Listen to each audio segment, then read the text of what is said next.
संत रविदास भारतीय संत परंपरा के ऐसे महान संत थे जिन्होंने अपने सरल वचनों और भक्ति के माध्यम से समाज को नई दिशा दी।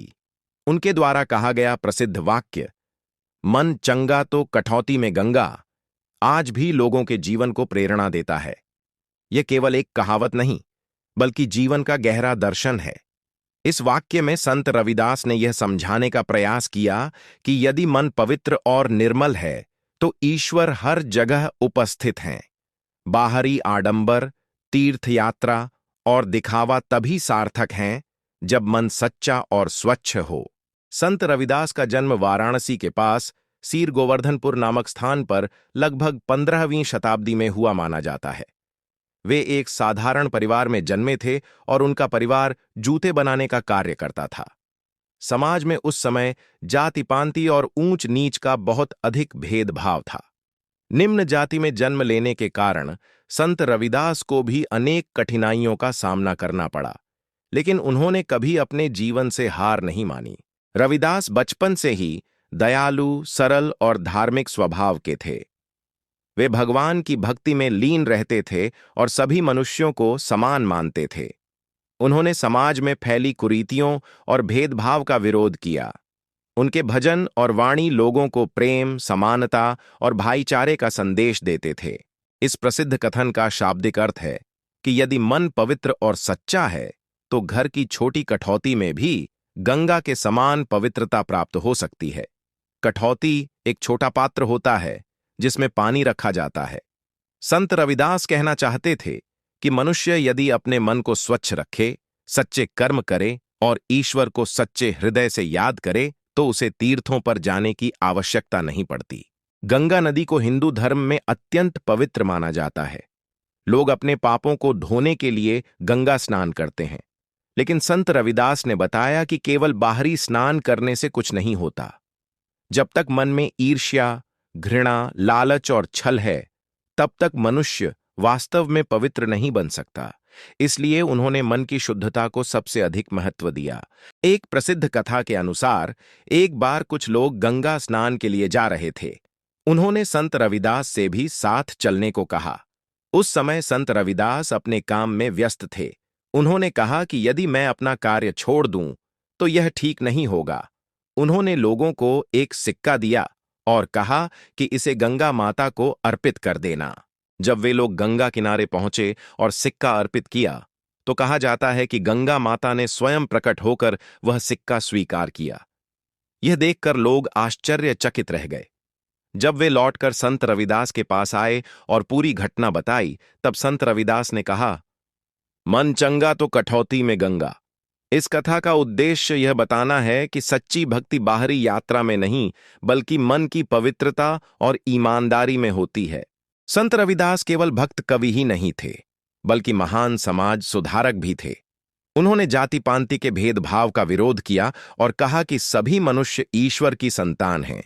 उनके अनुसार किसी व्यक्ति की महानता उसकी जाति से नहीं बल्कि उसके कर्मों और चरित्र से होती है। उन्होंने लोगों को प्रेम, करुणा और समानता का संदेश दिया। उनकी वाणी में मानवता की झलक दिखाई देती है। उन्होंने समाज को यह समझाया कि ईश्वर किसी विशेष जाति या वर्ग के नहीं हैं। जो व्यक्ति सच्चे मन से भक्ति करता है वही ईश्वर के सबसे निकट होता है। संत रविदास भक्ति आंदोलन के प्रमुख संतों में से एक थे। उस समय समाज में अंधविश्वास और कर्मकांड बढ़ते जा रहे थे।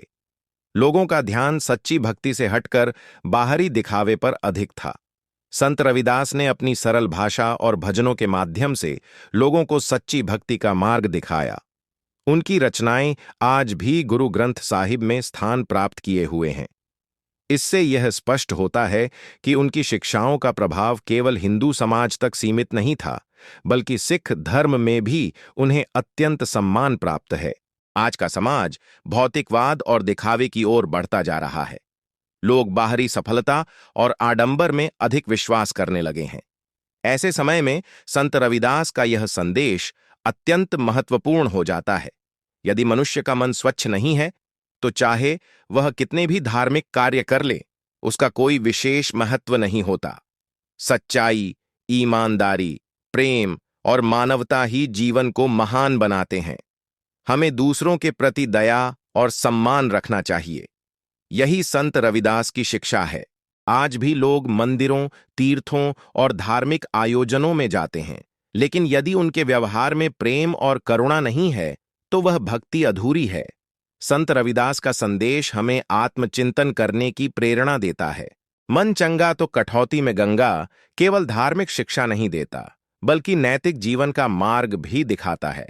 यह हमें सिखाता है कि मन को स्वच्छ रखना सबसे बड़ा धर्म है। ईमानदारी और सच्चाई जीवन की सबसे बड़ी पूंजी है। दूसरों के प्रति प्रेम और सम्मान रखना चाहिए। कर्म ही मनुष्य को महान बनाते हैं। बाहरी दिखावे से अधिक महत्व आंतरिक शुद्धता का है। यदि प्रत्येक व्यक्ति इन बातों को अपने जीवन में अपनाए, तो समाज में प्रेम और शांति का वातावरण बन सकता है। संत रविदास की भाषा सरल और जनसाधारण की समझ में आने वाली थी। उन्होंने कठिन संस्कृत भाषा के बजाय लोक भाषा का प्रयोग किया। यही कारण है कि उनकी वाणी सीधे लोगों के हृदय तक पहुंची। उनके भजनों में भक्ति, प्रेम और समानता का अद्भुत संगम दिखाई देता है। उनकी वाणी में कहीं भी घमंड या कटुता नहीं मिलती। वे प्रेम पूर्वक समाज को सही मार्ग दिखाते थे। यही कारण है कि आज भी उनके दोहे और भजन लोगों के बीच लोकप्रिय हैं। अंत में कहा जा सकता है कि संत रविदास का कथन, मन चंगा तो कठौती में गंगा, भारतीय संस्कृति और आध्यात्मिकता का अमूल्य संदेश है। यह हमें सिखाता है कि सच्ची पवित्रता बाहरी आडंबर में नहीं, बल्कि मन की स्वच्छता में होती है। यदि मनुष्य का हृदय निर्मल है, उसके कर्म अच्छे हैं और उसके भीतर प्रेम तथा दया है, तो वही सच्चा धार्मिक व्यक्ति है। संत रविदास ने अपने जीवन और शिक्षाओं से समाज को समानता, भाईचारे और मानवता का मार्ग दिखाया। उनका यह संदेश आज भी उतना ही प्रासंगिक है जितना सदियों पहले था। हमें उनके विचारों को अपने जीवन में अपनाकर एक बेहतर समाज बनाने का प्रयास करना चाहिए।